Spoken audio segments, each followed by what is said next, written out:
The pandemic has made it hard to enjoy all that New York City typically offers when it comes to arts and culture. But as we like to say, art is everywhere, even outdoors, and we've never appreciated it more. Our next stop, East Harlem.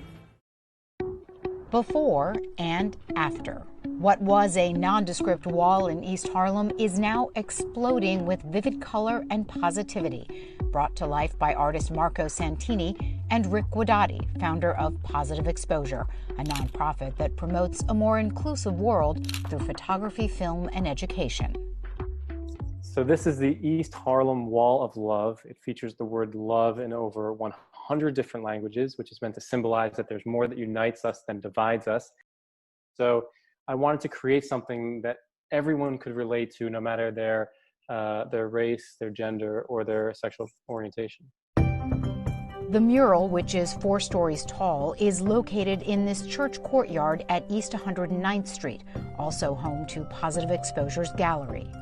Our landlord is the church, so we're part of the Episcopal Church, and we share that courtyard with the common pantry, which is a food pantry that served over 6 million meals this year already, and they're an extraordinary organization.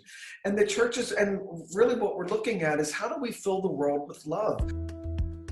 The mural went up over several days and took about 20 hours to create.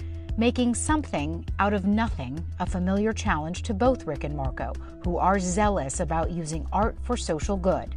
As he told us in this story from 2018, Rick is a former fashion photographer who worked with some of the world's top models, but he found his true calling in positive exposure, using his camera to redefine beauty while celebrating those who live with physical, genetic, and behavioral differences.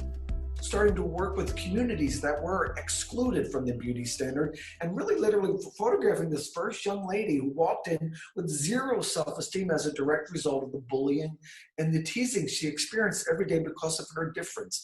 And I was just holding up a mirror and saying, "You're magnificent. Look at yourself." And watching this kid go from this to this and exploding with a smile that literally lit up New York City like this wall does. So it's always that smile, that love, that spark, that bright light that just shines on all of us. Marco, equally passionate, describes an earlier piece done during the height of the pandemic. He explains he partnered with Bloomingdale's to create a mural of appreciation for first responders and essential workers on the temporarily closed-up store.